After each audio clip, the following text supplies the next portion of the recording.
আমাদের উপদেষ্টারা চেয়ার একবার পাইলে মানে বাঙালির ক্যারেক্টার চেয়ার একবার পাইলে আর পদত্যাগ করতে চায় না যতক্ষণ না লাথিয়ে তারা চেয়ার থেকে নামায়। গণ অভ্যুত্থানের পরে রাষ্ট্র পরিচালনা কিভাবে হয়? অভ্যুত্থানে অংশগ্রহণকারী প্রত্যেকটা শক্তি একসাথে হয়ে করে নিয়ে বিপ্লবী সরকার জাতীয় সরকার হয়ে রাষ্ট্র পরিচালনা। বাংলাদেশের ক্ষেত্রে এটা কোটা হয় নাই, সুপরিকল্পিতভাবে এটাকে ধ্বংস করে দিয়েছে এই দিল্লির পলিসি, যেই পলিসিতে পা দিয়েছে আমাদের এই ইন্টারিম গভর্নমেন্টের অনেক উপদেষ্টারা। আগামী নির্বাচনে আওয়ামী লীগ অংশগ্রহণ করবে কিনা এটা আওয়ামী লীগের সিদ্ধান্ত, এই দায়িত্ব উনি নিতে পারবে না। আওয়ামী লীগের সিদ্ধান্ত মানে কি? হোয়াট ডাজ ইট মিন? এর মানে এটা দিল্লির সিদ্ধান্ত। এখনও যদি বাংলাদেশে আওয়ামী লীগ নির্বাচনে অংশগ্রহণ করবে কি করবে না এই সিদ্ধান্ত দিল্লি দেয়, তাহলে আমরা এত এত মানুষ কেন জেল খাটলাম? বাংলাদেশে ধর্ষণের মতো ঘটনা ঘটতেছে এবং গুপ্ত হত্যার ঘটনা ঘটতেছে, ডাকাতির ঘটনা ঘটতেছে, চাঁদাবাজির ঘটনা ঘটতেছে, ছিনতাইয়ের ঘটনা ঘটতেছে। আমরা মানুষ বাসা থেকে জীবনটা নিয়ে বের হই, এই জীবনটা নিয়ে বাসায় ফিরতে পারবো কিনা এখন সবাই চিন্তায়, জানমাল নিয়ে চিন্তায়। এটা এখন ন্যাশনাল সিকিউরিটির একটা কনসার্ন হয়ে গেছে। আর আমরা আমাদের স্বরাষ্ট্র উপদেষ্টাকে যখন দেখি সাংবাদিকরা এরকম প্রশ্ন করে উনি প্রতিবন্ধীর মতো হাসে। আপনাকে কি ওইখানে হাসানোর জন্য বসানো হয়েছে? হাসি তামাশার জন্য বসানো হয়েছে? ছাত্ররা বিশ্ববিদ্যালয়ে আপনার পদত্যাগের দাবি করতেছে আর আপনি বসে বসে হাসেন। মধ্যরাতে আপনি সংবাদ সম্মেলন করেন, আপনি ঘুমান সংবাদ সম্মেলনে। এই ধরনের স্বরাষ্ট্র উপদেষ্টা দিয়ে কি দেশ চলে? সমগ্র বাংলাদেশের মানুষ যেখানে চোখে আঙ্গুল দিয়ে দেখাই দিচ্ছে যে এই স্বরাষ্ট্র উপদেষ্টা ফিটনেসবিহীন, তাকে দিয়ে স্বরাষ্ট্র মিনিস্ট্রি চলবে না, ছাত্ররা আন্দোলন করতেছে, সেইখানে এই স্বরাষ্ট্র উপদেষ্টা বলতেছে যে আমি যদি কাজ করতে পারি তাহলে তো আর পদত্যাগের বিষয় থাকে না, হাসে আর এই কথা সমস্ত কথাবার্তা বলে।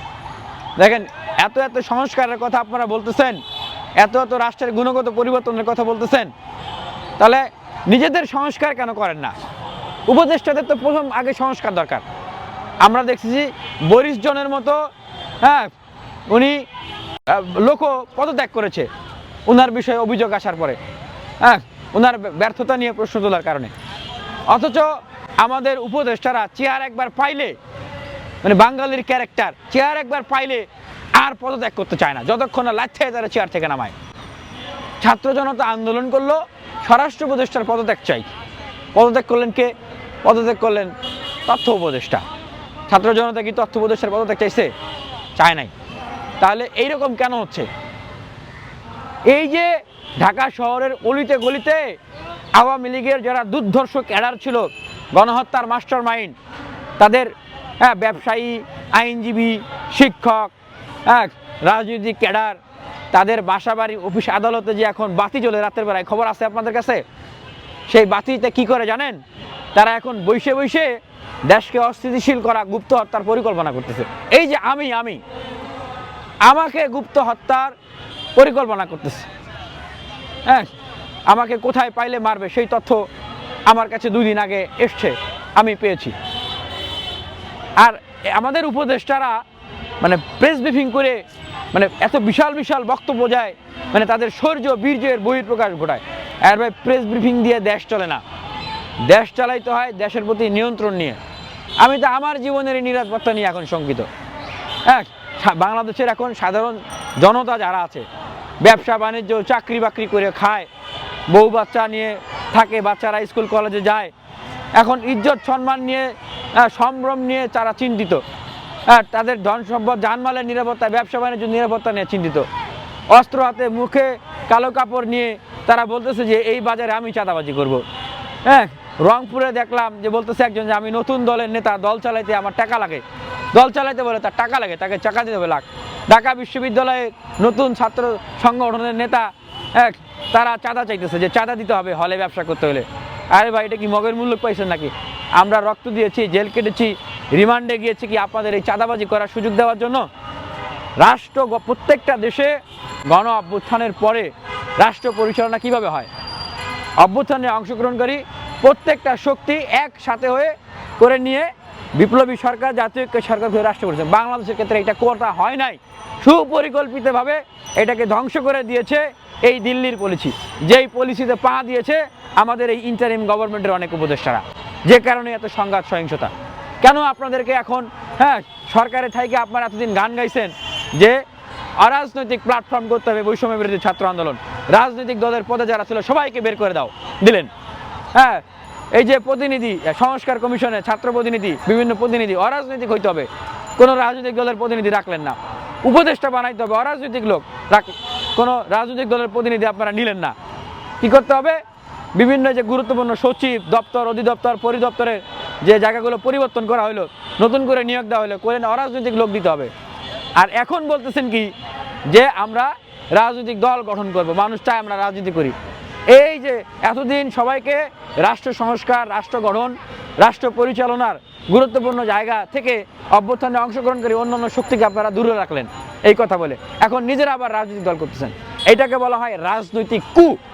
আপনারা দেশের জনগণের সাথে প্রতারণা করে, অভ্যুত্থানে অংশগ্রহণ করে ছাত্র জনতার সাথে প্রতারণা করে আপনারা রাজনৈতিক কু করতেছেন, যার ফলাফল দেশ এখন নৈরাজ্যের দিকে যাচ্ছে, রাজনৈতিক অস্থিতিশীলতা তৈরি হচ্ছে, অভ্যুত্থানের শক্তিগুলোর ভিতরে দ্বন্দ্ব তৈরি হয়েছে, সংঘাত তৈরি হচ্ছে। আপনারা বসে বসে লেকচার দিতেছেন। কি লেকচার? যে স্বার্থের দ্বন্দ্বের কারণে রাজনৈতিক দলগুলো নিজেরা অভ্যুত্থানে অংশগ্রহণ শক্তিগুলো নিজেরা গন্ডগোল করতেছে। আপনি যে উপদেষ্টা হয়েছেন, মাহফুজ আলম উনি এই কথা বলেছেন পোস্ট দিয়ে, তা আপনি মাহফুজ আলম উপদেষ্টা হয়েছেন, আপনি কি নিঃস্বার্থভাবে উপদেষ্টা হয়েছেন? আপনি কেন উপদেষ্টা হয়েছেন? আমার উপদেষ্টা বানান। আমি আকাঙ্ক্ষার জায়গা থেকে বলতেছি না যে আমাকে উপদেষ্টা বানান, আমি ওনাদের ভুলগুলো ধরার জন্য বলতেছি। অন্য ছাত্র সংগঠন, ছাত্র নেতারা আন্দোলনের নেতৃত্ব দেয় নাই? অন্য আর যোগ্য নবীন প্রবীণরা নাই, দেশপ্রেমিক নাই? কেন 24টা মিনিস্ট্রি এখনো খালি রাখছেন? কি এজেন্ডা আপনাদের ভিতরে? দেশের মানুষকে বলেন।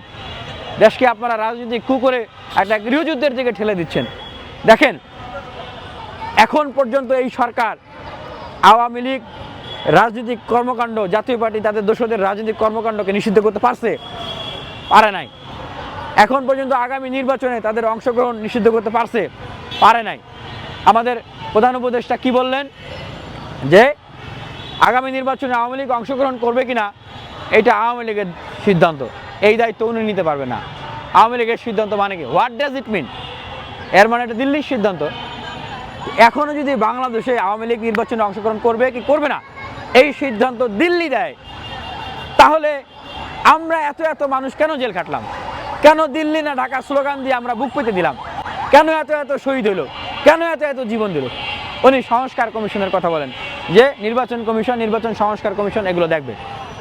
নির্বাচন সংস্কার কমিশন তো বলছে যে এই শর্ত পালনের ভিত্তিতে আওয়ামী লীগ নির্বাচনে অংশগ্রহণ করতে পারবে। যারা শহীদ হয়েছেন, জীবন দিয়েছেন, তারা কি আওয়ামী লীগ আবার নির্বাচনে আসবে? এই জন্য দিছে। এখনো শহীদদের পরিবারের যে হাহাকার, সেটাই এখনো থামে নাই। পুনর্বাসনে এখনো শহীদদের ক্ষতিপূরণও দিতে পারে নাই সরকার, তাদের পুনর্বাসনই করতে পারে নাই। আহতদের চিকিৎসাই এখনো হচ্ছে না। এখনো হাসপাতালে কয়েকদিন পর আমাদের ভাইরা তারা মৃত্যুর কোলে ঢলে পড়ছে, মৃত্যুর মিছিল বাড়তেছে।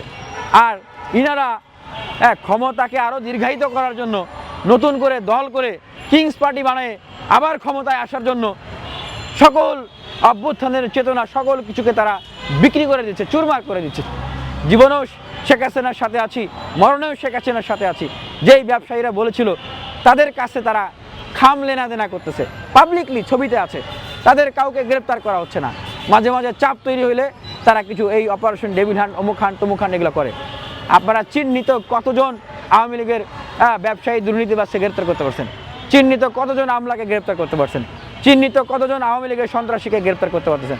বরং তো উল্টো আমরা দেখতেছি নতুন রাজনৈতিক বন্দোবস্তের কথা বলে আওয়ামী লীগের, ছাত্রলীগের চিহ্নিত, তাদের পরিবারের চিহ্নিত লোকদেরকে পুনর্বাসন করা হচ্ছে।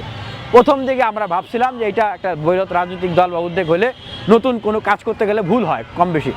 পরে আমরা দেখলাম যে আরে বাপরে বাপ, মানে আপনি যদি কমিটির তালিকা দেখেন, কমিটির তালিকা দেখবেন যে বিশাল একটা অংশই চিহ্নিত আওয়ামী লীগ, ছাত্রলীগের বা বিভিন্ন অভিযোগ। মানে নতুন এই যে আরেক দরবেশ, তার এই যে ডিসি কেলেঙ্কারিতে যিনি জড়িত, এবং এই যে 400 কোটি টাকার যে দুর্নীতি সেটাতে সে জড়িত, তার নামে আরও অহরহ অভিযোগ। আগে এক দরবেশ ছিল, এখন নতুন দরবেশ। সেই অভিযুক্ত ব্যক্তিকে তারা তাদের দলের সদস্যপদ দিয়েছে।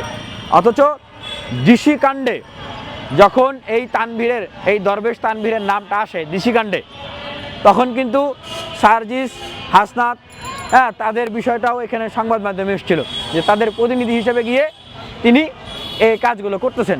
সার্জিস হাসনাত তাদের জায়গা থেকে কিন্তু অস্বীকার করে যে এই লোককে তারা চেনে না। তখন বলছে চেনে না, এখন আবার নিজেদের দলে নিছে। তার মানে কি তখন কি তাহলে চিনতো না?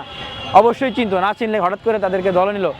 আরও অনেক অভিযোগ আমরা শুনতেছি, তাদের কাছ থেকে বিভিন্ন ধরনের সুযোগ সুবিধা নেওয়া, হ্যাঁ, বিভিন্ন ধরনের ফ্যাসিলিটি গ্রহণ করা। তো এইভাবে করে আপনারা এই যে বিকিএম এর হাতেম আলী, যিনি ওই দিন বক্তব্য দিয়েছে জীবনও শেখাচ্ছে না, সাথে মরণও শেখাচ্ছে আছে, তাদের কাছে গিয়ে খাম বিনিময় করা, পাবলিকলি আবার ছবি দেয়, শরমও করে না। হ্যাঁ, এইভাবে করে গণ অভ্যুত্থানের চেতনা যদি আপনারা বিক্রি করে দেন, আর আপনাদেরকে যারা গাছে তুলে দিছে পাম দিয়ে, বোঝেন নাই কি বলতেছি, যারা আপনাদেরকে পাম দিয়ে গাছে তুলে দিছে, যারা আসলে এই অভ্যুত্থানের আন্দোলনে ছিলেন, নিজেদের রাজনৈতিক উচ্চাবিলাস ছিল দল গঠন করা, ক্ষমতায় আসার, অন্যায় না, সঠিকভাবে করলে অন্যায় না, কিন্তু এখন যেভাবে রাজনীতি করে করতেছেন সেই জন্য বলতেছি যে আপনাদেরকে যেই এজেন্টরা পাম্মাইরা বলছে যে আপনাদের অনেক জনপ্রিয়তা আছে, আপনারা অবিসংবাদিত নেতা, আপনারা বঙ্গবন্ধু জুনিয়র, আপনারা জিয়াউর রহমান জুনিয়র, নতুন সংবিধানে আপনারা জাতির পিতা হবেন, সেকেন্ড রিপাবলিকের আপনারা জাতির পিতা হবেন, এই ধরনের পাম দিয়া আপনাদেরকে যারা রাজনৈতিক দলের দিকে আগায় দিছে, আর এই সমস্ত বক্তব্য আপনাদেরকে যারা শিখাইতেছে, ভালোভাবে চিন্তা করে দেখেন তারা কি আপনাদেরকে আসলে সঠিক পথে পরিচালনা করতেছে কিনা। অভ্যুত্থানে যেই শক্তিগুলো অংশগ্রহণ করেছে, প্রত্যেকটা দেশে গণ অভ্যুত্থানের পরে সবাইকে সাথে নিয়ে রাষ্ট্র পরিচালনা করা হয়। আমাদের দেশে সেটা করা হয় নাই, এই আপনাদের জন্য। আমরা তো শাহবাগে সোহরাওয়ার্দী উদ্যানে ঢাকা বিশ্ববিদ্যালয়ে অপেক্ষমান ছিলাম, এইখানে বিপ্লবী সরকার হবে। নাহিদ ইসলাম সহ আপনারা কয়েকজন তো বলছিলেন যে ছাত্ররাই কাঠামো ঠিক করে দিবে, অথচ আমরা 2 দিন পরে দেখি আপনারা নিজেরাই সরকারে গেছেন। আপনাদেরকে কারা পাঠাইছে? আমরা কি মিছিল মিটিং করে আপনাদেরকে পাঠাইছি যে ভাই আপনারা সরকারে যান, আপনারা যাইতে চান না, জোর করে পাঠাইছি? আপনারা তো নিজেদের স্বার্থের জন্য আপনারা উপদেষ্টা হইতে গেছেন। সেই স্বার্থ কি সেটা এখন বুঝতেছি। আবার নিরপেক্ষতার কথা বলেন, নিরপেক্ষতা, হ্যাঁ, অরাজনৈতিক, এই সমস্ত ভাষা বলে বলে রাজনীতি করতেছেন। এখন দেখেন এই যে মানে পরিস্থিতি আপনারা ক্রিয়েট করেছেন, এই যে অবস্থা আপনারা ক্রিয়েট করেছেন, এই অবস্থা থেকে উত্তরণ করতে হলে অবশ্যই ছাত্র শক্তিগুলোকে নিয়ে একটা জাতীয় ছাত্র কাউন্সিল, জাতীয় ছাত্র জায়গা তৈরি করতে হবে, রাজনৈতিক দলগুলোকে নিয়ে জাতীয় ঐক্যের জায়গা তৈরি করতে হবে। তা না করা হলে দেশ সামনে আবারও একটা রাজনৈতিক অস্থিতিশীলতা, একটা ক্রাইসিসের ভিতরে পড়বে, আবার প্রতি বিপ্লব হবে। এটা বাস্তব। কারণ এই যে বললাম যে আওয়ামী লীগকে তো এই সরকার নিষিদ্ধ করছে, আগামী নির্বাচনে আসার বিষয়টা নিষিদ্ধ করছে, করে নাই। তাহলে দিল্লি যদি এখনও সিদ্ধান্ত দেয় যে আওয়ামী লীগ আগামী নির্বাচনে আসবে কি আসবে না, তাহলে এই সরকারের উপরে আমরা কীভাবে ভরসা রাখবো, কীভাবে বিশ্বাস রাখবো? এটা তো সম্ভব না। এটাই বলবো যে এই সরকার তাদের নিরপেক্ষতা ইতিমধ্যে হারিয়েছে। সরকারের থেকে কিংস পার্টি গঠন করা, প্রধান উপদেষ্টা নিজেই বললেন যে ছাত্রদেরকে রাজনৈতিক দল গঠন করার আমি সম্মতি দিয়েছি, না হলে অন্য অন্য রাজনৈতিক দল আওয়ামী লীগের ক্যাপ্টেনে ফিরে আসবে। ছাত্রদের যারা অংশীজন তাদের অনেকে এখনও উপদেষ্টা আছেন, অনেক উপদেষ্টাদের শুনছি তারা নাকি সামনে এসে রাজনৈতিক দল গঠন করবে। তাহলে এটা কি নিরপেক্ষ মানে সরকার থাকে? আবার এনারা রাজনৈতিক দল করতেছেন, এনাদের অংশীজনরা সরকারে, আবার এই সরকারের আন্ডারেই আবার হবে নির্বাচন, আবার এই সরকারই বলে আবার সংস্কার করবে। আচ্ছা, সংস্কারের মূল কথা কি আমাকে বলেন তো? সংস্কারের মূল কথাই তো নিরপেক্ষতা না? মূল কথা তো সাম্য, সমতা, তাই না? যে একটা নিরপেক্ষ রাষ্ট্র ব্যবস্থা থাকবে, নিরপেক্ষ নির্বাচন ব্যবস্থা থাকবে, সবার প্রতি সমান বিচার হবে, তাই তো? তাহলে এই সরকার যখন একটা গোষ্ঠীকে বিশেষ সুবিধা দিচ্ছে রাজনৈতিক দল তৈরি করার ক্ষেত্রে, তাহলে এই সরকারের নিরপেক্ষতা থাকে, তাহলে ওনারা আবার নিরপেক্ষতার কি সংস্কার করবে? সেই জায়গা নাই। ওনাদের একটা উপায় আছে এখন, সবাইকে সাথে নিয়ে জাতীয় ঐক্য সরকার গঠন করে রাষ্ট্রের ব্যবস্থার একটা গুণগত পরিবর্তন করা, রাষ্ট্রের ব্যবস্থা সংস্কার করা। বাংলাদেশে যত তত্ত্বাবধায়ক সরকার এসেছে তারা কি কেউ সরকার শেষ হওয়ার সাথে সাথেই কি কোনো রাজনৈতিক দলে গিয়েছে? সরকার শেষ হওয়ার সাথে সাথেই এমপি মন্ত্রী ইলেকশন করেছে? করে নাই। কারণ এটা একটা নৈতিকতার মানদণ্ড। আমরা শুরুর দিকে শুনছিলাম, বিবিসি প্রতিবেদনে এসেছিল যে একটা এমন ইন্টারিম গভর্নমেন্টের বিষয়ে অর্ডিন্যান্স জারি করা হবে যেখানে তারা যখন যারা উপদেষ্টা আছে তারা রাজনৈতিক দল গঠন করবে না বা আগামীতে নির্বাচনে অংশগ্রহণ করবে না, এরকম বিষয় থাকবে। সেটা আমরা পরে দেখলাম না। অরাজনৈতিক বলে সরকারের থেকে এনারা যে রাজনৈতিক কুটা করতেছে, এইটাই সবচেয়ে মূল কারণ দেশে এই রাজনৈতিক শক্তিগুলোর ভিতরে বিভাজন, দ্বন্দ্ব তৈরি করা, দেশের সরকার থেকে দেশের যে কন্ট্রোল জনবিচ্ছিন্ন হয়ে যাচ্ছে, সরকারটা কন্ট্রোল হারায় ফেলতেছে এবং এই বিশৃঙ্খলাগুলো আস্তে আস্তে আরও বাড়তেছে।